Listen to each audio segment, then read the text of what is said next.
Hi everyone, this is Kazmako's YouTube channel. Welcome back to another video on my channel. Today we'll be talking about our pressure ratings for Collingwood in the forward line. Couple things I will say before I do start this video. If you're new to the channel and watching this for the first time, welcome. Like, comment and subscribe if you like the videos I'm making. It means the world to me. Returning magpies, please like and comment as well. Now let's jump straight into it and we'll talk about our forward line. Now our pressure rating, I think we're 13th on the ladder as well. But it's obvious that teams like Richmond are number one for that start, and I think it's because we lack pressure in that forward line. 2010, 2011, even with our midfield, like we always just kick goals, but we always just to put pressure on the opposition and win by big margins. And now I think because we got DeGoey, we got Cox who can play in that forward line, Jamie Elliott's another one, a few others, we just don't do it enough, I say, to get that response. I think that we tend to struggle when we go forward, and I think because our mid to forward connection isn't always that great. Let's be honest, sometimes we turn the ball over. It's frustrating for me because when I'm watching the game or if I'm vlogging the game, I'm seeing that unfolding. And sometimes we just don't take that kick on when we should. We don't take that option. And that way we can put the opposition under a lot of heat and under a lot of pressure as well. I'm a bit bruised on why we don't do that. There are times where we have to slow down, but there's times where we got to hit that option. And I can name a couple that can put pressure on in our forward line.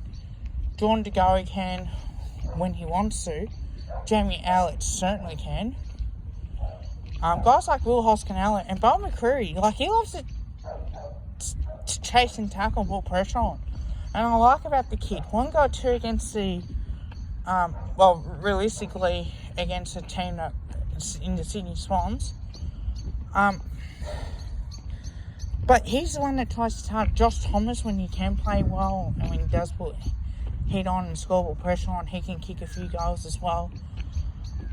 I don't think our depth has anything to do with it. I just think it's a lack of intensity in the forward line to really keep the ball in there and have repeat entries and stoppages, and at least try and make sure that that ball, when we do get it out, that we score goals from that. Now, whether it's a difficult goal or an easy goal, I think that's what we need. Easy goals or difficult goals. You just get goals at the back. And even sometimes with Mason Cox, like the underestimated stuff that he used to do for us is to stand on the man in the mark, and when they try and move off the line or try and kick, you make him kick that extra 10 or 15, 20 metres, wherever it is.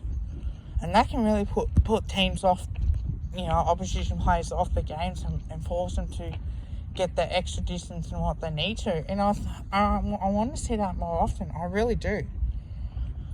Darcy Cameron, like if he marks the ball, he can go back and kick a goal. Sometimes he doesn't kick straight. Brody Mychek's another one that can do that. He can take a mark. He can certainly put pressure on. Just want to see these players that play in our forward line. Jamie Elliott when he's up and firing.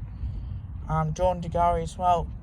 And the game against the West Coast Eagles where he can certainly do that. Taylor Adams last year in the elimination final. If he didn't put that pressure and smother on, West Coast would have got out.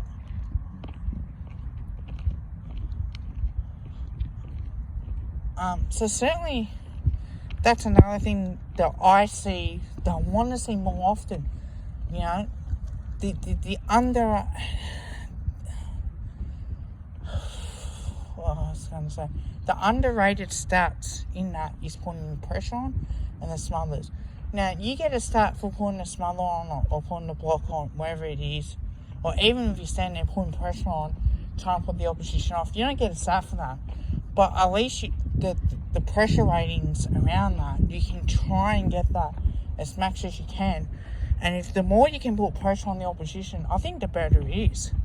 And you see teams like the West Coast Eagles, their forwards don't always put that all our pressure on. They like to, fly high and take marks. If I look at West Coast, they are, I think, 6 on that. So some of them do like to put pressure on. It's the small forwards, the big tall forwards. They know their game plan is based on control the game. That's their game plan. Our game plan is put pressure on the opposition and put as much as heat as possible and get that ball in there nice and fast. So when we get that fast ball movement, it works to our advantage. It can certainly help in that regard as much as possible.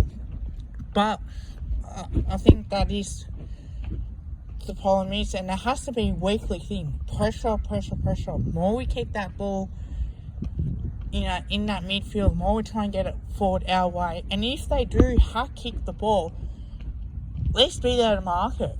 And then that way, we can go, right, quick out of that. Now, when we need to take the sting out of the game, we slow it down the last minute and a half or the last 30 seconds before a game. Alright, we're going to this quarter in front.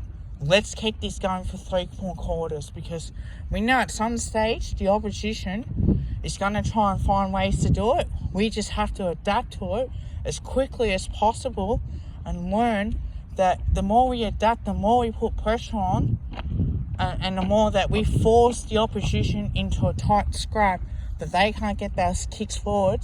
They want to try and move on as quickly as possible. A team like West Coast will try and get back. They want to make it as easy for them as possible. If we can take out their best player and make him defend, naturally it's better for us. Like McGovern and Barassi, the more we take them out of the game and the more we force them to defend, the more easy it is. So I guess that's the one thing that frustrates me as a fan. It frustrates me as a member sort of type thing, because as much as I love going to the game, and I will be going against Port Adelaide, I just want to see us improve our pressure ratings and what we must do as much as possible. Because if we keep that ball in our forward line, we're going to be so fucking dangerous that eventually teams are going to go, shit, well, this is a different Collingwood. And then I'll be making a video talking about the same thing. Now, this is going to be a weekly videos about Collingwood in the men's. I might do it for the women's. I'm not 100% certain I will do it or not.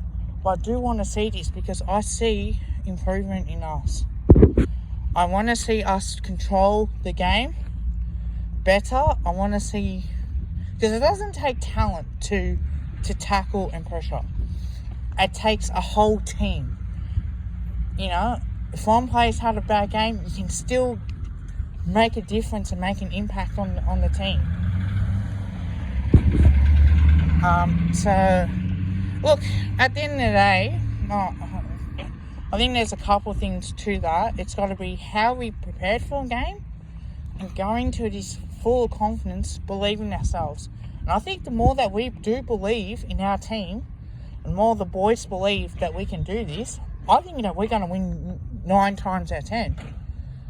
If we're consistent with this, if we lose but we show effort, like a close game, and a tiny mistakes, I'd be much more proud and happier that we put in a great effort.